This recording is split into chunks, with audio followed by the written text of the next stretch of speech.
नेपालीमा भनाइ छ खाने मुखलाई जुङ्गाले छेक्दैन। यो खास गरी यो महिलाहरूलाई भनेको हुनुपर्छ किनकि जुङ्गै हुँदैन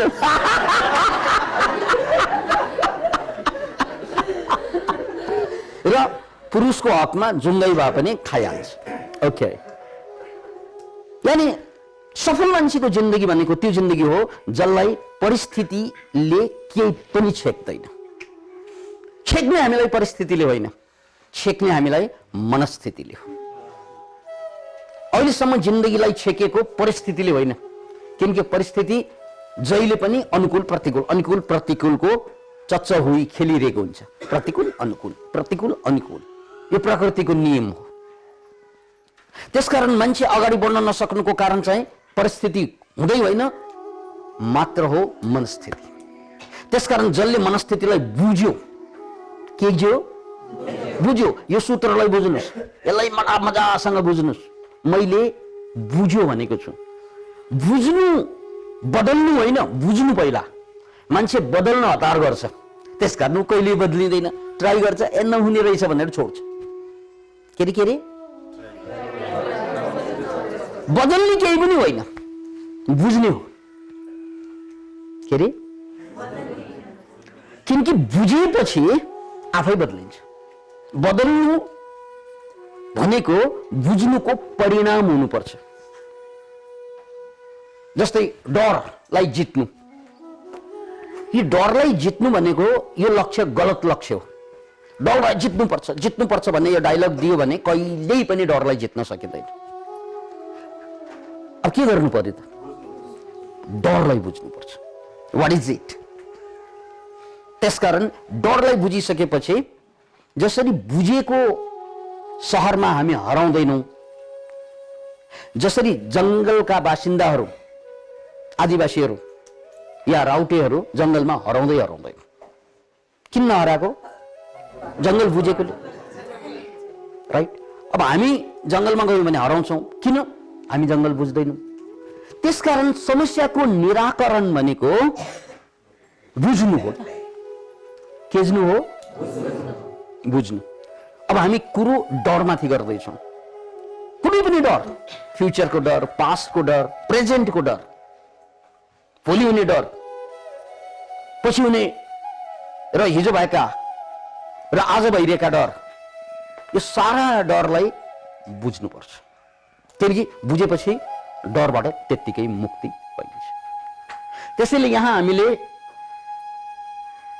जीवनका कुनै पनि समस्या भनेको डरको समस्या, र डरको समस्या भनेको बुझाइको अभावको समस्या या गलत बुझाइको। दुई कुरा हुन्छ, एउटा त बुझ्दै नबुझेको अवस्था, र अर्को बुझ्न त बुझेको तर गलत बुझेको, त्यसलाई मिथ्या ज्ञान मानिन्छ। यो दुवैले समस्या ल्याउँछ। र फर्मुलामा हामीले हिजो पढ्यौं कि अवेयर भन्ने जुन फर्मुला छ, त्यसमा ए माने एक्सेप्ट द रियालिटी। रियालिटी भनेको जे भइरहेको छ। जस्तै यहाँ हामीले सर्प ल्याएका छौं, जिउँदो सर्प। यहाँ हामीले सर्प राखेका छौं, र यो हेर्न साथ चाहिँ डर लाग्ने धेरै मान्छे हुन्छ। हेर्न साथ डर लाग्छ मान्छेलाई। त्यो डर लाग्यो भने के गर्ने त भन्नाले त्यो डरलाई एक्सेप्ट गर्नु। जस्तै मैले हेरेँ, कस्तो कस्तो भयो, अप्ठ्यारो भयो, नहेरौँ जस्तो लाग्यो, गर्न मन लाग्यो। This the reality. मलाई जे भयो त्यो रियालिटी हो कि अहिले मलाई जे भइरहेको छ त्यो के रियालिटी। मलाई अहिले जे भइरहेको छ त्यो रियालिटी। त्यो डर हुन सक्छ, लोभ हुन सक्छ, सेक्सुअल फिलिङ हुन सक्छ, जे पनि हुन सक्छ, आनन्द हुन सक्छ। जे भइरहेको छ त्यो रियालिटी हो, सत्य जे भइरहेको छ। जस्तै सर्पलाई हेर्दा मलाई ढुकढुक भयो, थुर्रो पनि काँपे, पसिना पनि आयो, यो रियालिटी। यसबाट भाग्ने होइन, यसलाई हेर्ने। केलाई हेर्ने? त्यो रियालिटीलाई हेर्नु, अर्को शब्दमा त्यसलाई स्वीकार गर्नु। मलाई डर लागिरहेछ, ठिकै छ, मलाई डर लागिरहेछ। डरबाट बाहिर आउनु खोज्नु वास्तविक डर हो। के अरे डरबाट बाहिर आउन खोज्नु वास्तविक डर हो। यदि तपाईँ डरबाट बाहिर आउनु खोज्नु भएन भने त्यो डर एक क्षणमा ग्याप हुन्छ। यदि तपाईँ डरबाट बाहिर आउनु खोज्नु भएन भने एक क्षणमा त्यो डर ग्याप हुन्छ। त्यसकारण यहाँ फर्मुला के छ त भने जुनसुकै यहाँ हामीले सर्पको उदाहरण भयो। डर धेरै किसिमका हुन्छन्, सर्प जस्ता मान्छे पनि हुन्छन्, हेर्दै डर लाग्ने है। सर्प जस्तै विषाक्त मान्छे पनि हुन्छन्, डस्नै खालका पनि हुन्छन् र तिनीहरूको अगाडि जाँदाखेरि हामीलाई डर लाग्छ। अब औषधि के त भन्नाले त्यो रियालिटी हो। डर लागेपछि त रियालिटी नै हो। त्यो रियालिटीबाट बाहिर आउनु खोज्यो भने म भाग्छु। के अरे होइन यो मलाई मन पर्दैन भन्ना साथ भाग्न थाल्छु। होइन, त्यसलाई स्वीकार गर। किनकि मैले भने when you accept the reality it becomes a power। यो चाहिँ पावर बन्छ तपाईको। अवेयरको अर्को डब्ल्यू छ। डब्ल्यूमा वाच भनेको जसरी मलाई डर लाग्दाखेरि म तलदेखि माथिसम्म मैले आफूलाई हेर्ने हो भने मैले कता कता चाहिँ शरीर कचाकुचुक बिगारिसकेको हुन्छु। मैले शरीर कता कता बिगारिसकेको हुन्छु। अब एउटा प्रसङ्ग सुनाउँछु। एकचोटि म विराटनगर प्लेनमा गइरहेको थिएँ। हिमाल छाङ्ग खुलेको थियो, आनन्द लिँदै थिएँ। तर प्लेन हल्लियो, बिचमा नराम्ररी हल्लियो, मान्छे चिच्याए, कराए, सामानहरू खसे, भयो। अनि सबै चिच्याए, डराए।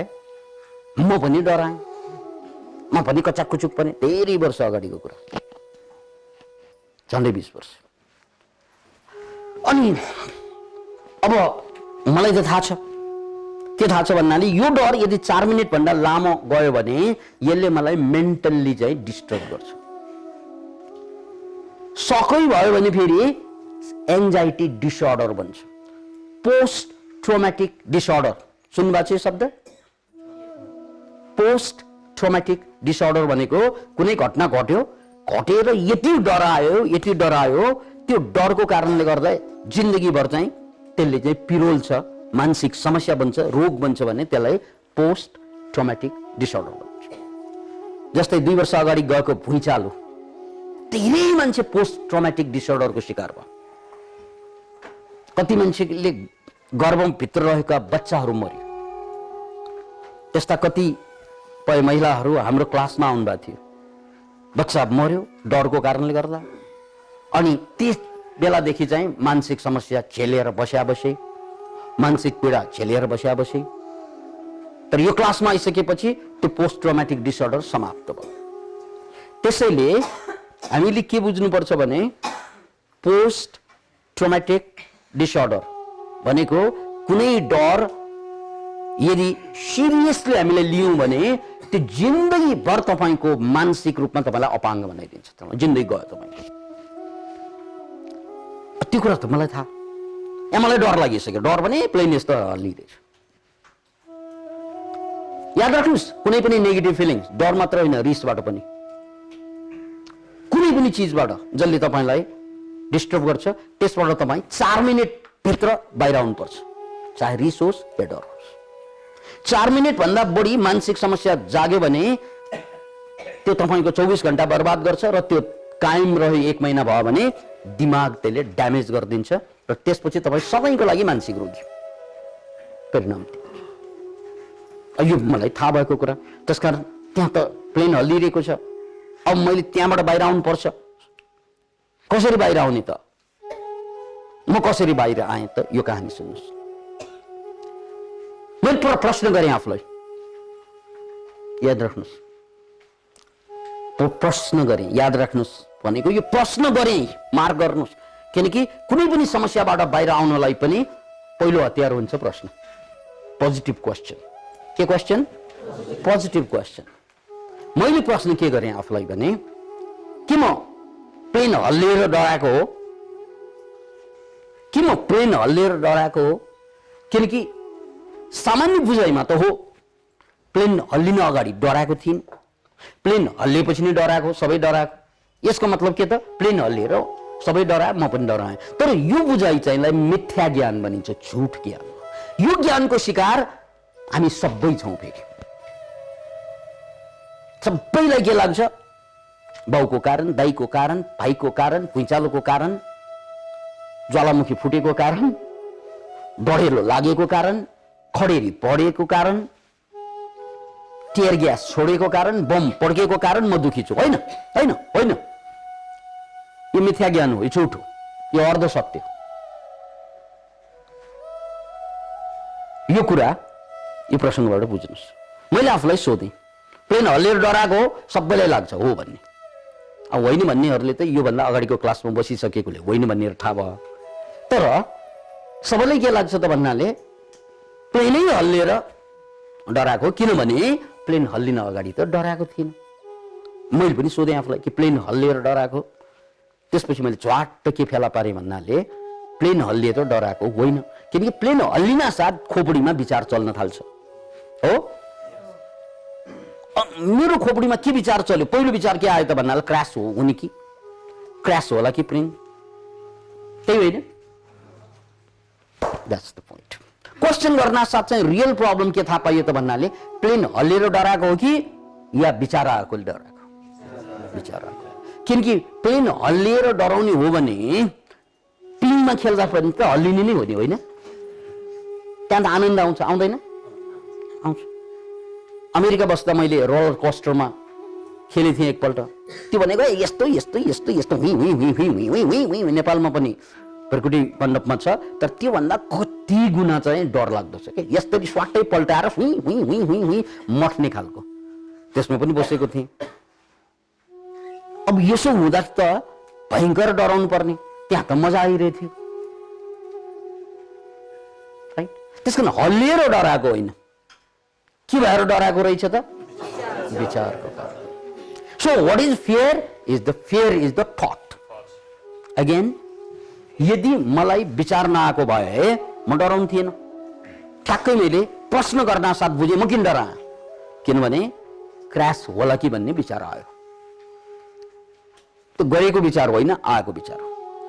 विचार आयो, यो चाहिँ यो भाले विचार कि पोथी विचार?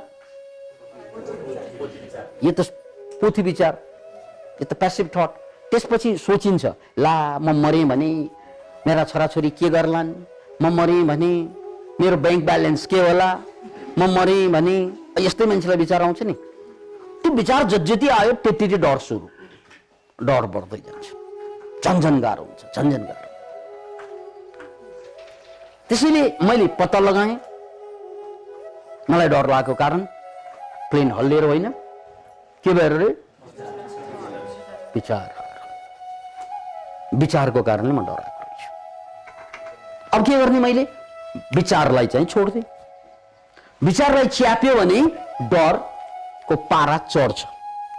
विचारलाई च्याप्यो भने जुन विचारले मलाई डर ल्याउँछ त्यो विचारलाई चेप्यो भने, भनेको मतलब त्यसमाथि फेरि विचार गरे, त्यसलाई एक्टिभ थट गर्यो भने के हुन्छ? त्यो बढ्दै जान्छ डर। धेरै बढ्यो भने पोस्ट ट्रमेटिक डिसअर्डर, यस्तै डर बिग्रिँदै गयो भने फोबिया, यस्तै डर बिग्रिँदै गयो भने एन्जाइटी डिसअर्डर,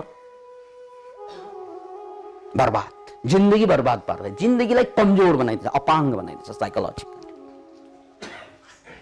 त्यसैले त्यो विचार, जुन विचारमा क्रास होला कि भन्ने जुन डर छ, लेट गो, त्यसलाई छोड। नम्बर 1। अब यहाँ फर्मुला हेर्नुहोस्, एक्सेप्ट द रियालिटी। अनि मैले त्यहाँ आफूलाई के हेरेँ, म कचाकुचुको नै परिसकेको थिएँ शारीरिक रूपमा, डर पनि लागिसकेको थियो। अनि मैले के गर्नु पर्यो त भन्नाले पहिलो त कारण बुझेँ मैले, कारण विचारबाट आएको रहेछ। त्यसपछि मैले रियालिटीलाई एक्सेप्ट गरेँ, जे भइरहेको छ, यसो चलिरहेछ, स्वीकार गरेँ। नम्बर 1। अनि यसरी शरीरलाई हेरेँ, डराएपछि मान्छे कचाकचुक हुन्छ, शरीर एक साइडमा ढल्किन्छ, सास चाहिँ छिटो छिटो चल्छ, शरीर बाङ्गो हुन्छ, अनि आँखा चल्न थाल्छ। त्यो सबैलाई मैले करेक्सन गरेँ। यसरी ढल्किरहेको शरीरलाई तानेर सिधा पारेँ, छाती फुलाएँ, माथि हेरेँ। मैले मिलाउनु पर्ने सास थियो, किनकि श्वास छिटो भइरहेको थियो।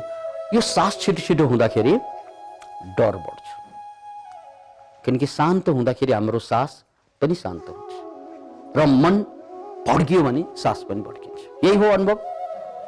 मन भड्कियो भने सास भड्किन्छ, मन शान्त भयो भने सास शान्त हुन्छ। त्यसपछि अब सासलाई कसरी शान्त गर्ने, किनकि हामी 1 मिनेटमा झन्डै 16 पल्ट श्वास तान्ने फाल्ने गर्छौँ। डराउँदाखेरि 32 पल्ट हुन्छ श्वासको रेट। अब यसलाई 8 पल्टमा मैले झार्यौँ, श्वासको गतिलाई 8 पल्टमा झार्यौँ भने सामान्यतया म डरबाट बाहिर आउँछु, किनकि श्वास कम हुनासाथ मेरो प्यारासिम्प्याथेटिक नर्भस सिस्टम, जहाँ डर भन्ने चिजै हुँदैन, प्यारासिम्प्याथेटिक नर्भस सिस्टमले काम गर्छ। श्वास बढ्यो भने फेरि सिम्प्याथेटिक नर्भस सिस्टम, जसले मलाई डर ल्याइरहन्छ। ब्रेनको दुईवटा सिस्टम, प्यारासिम्प्याथेटिक सिस्टम र सिम्प्याथेटिक नर्भस सिस्टम, त्यो बुझिएको कारणले गर्दा श्वासलाई मैले शरीरलाई मिलाएँ अनि श्वासलाई ढाड सिधा पारेर तपाईहरु पनि गर्नुस् त।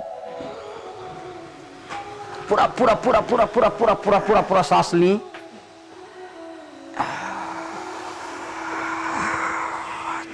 5 सेकेन्ड लगाएर सास लिएँ भने 10 मा छोड्ने।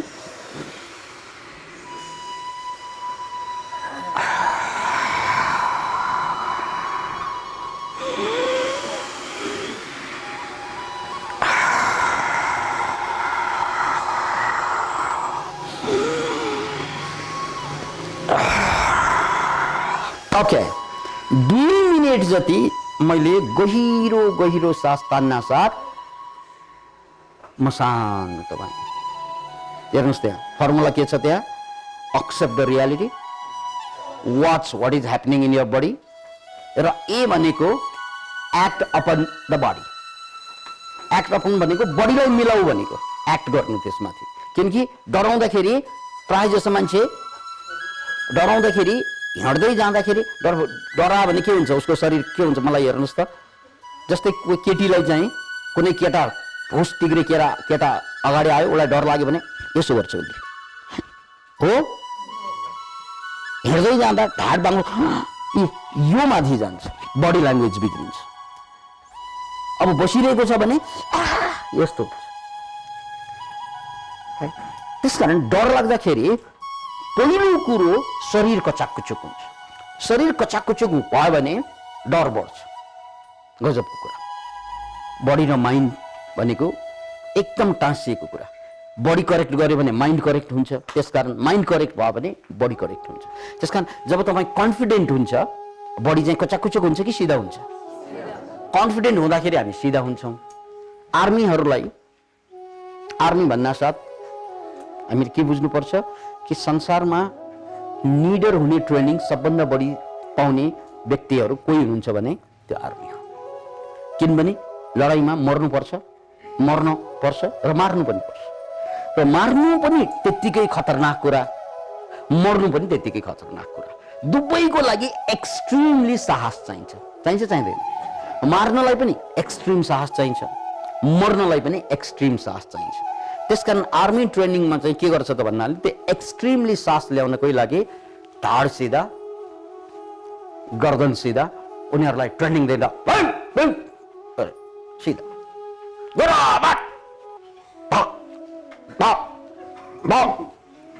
गरिरहेको हुन्छ नि, तपाईँ देख्नु भएको छ? त्यो सिधा हुनु भनेकै के त? कन्फिडेन्स। त्यसैले बडी ल्याङ्ग्वेजलाई बुझ्नुस्। कुनै पनि डरबाट बाहिर आउनलाई पहिलो कुरा त जे भइरहेको छ त्यसलाई चाहिँ त्यसबाट बाहिर आउने होइन, त्यसलाई के गर्ने? स्वीकार गर्ने, एक्सेप्टेड। त्यसपछि वाच कहाँ कहाँ बडी बिग्रियो वाच भनेको हेर्नु अनि त्यसपछि एक्ट अपन द बडी शरीरलाई मिलाइहाल्नु किनकि शरीर मिलेन भने डर जारी रहन्छ मैले पनि त्यो प्लेनमा आफूलाई मिलाएँ सिधा शरीर सास गहिरो गहिरो ताने सक्यो डर 2 मिनेटमा डर गयो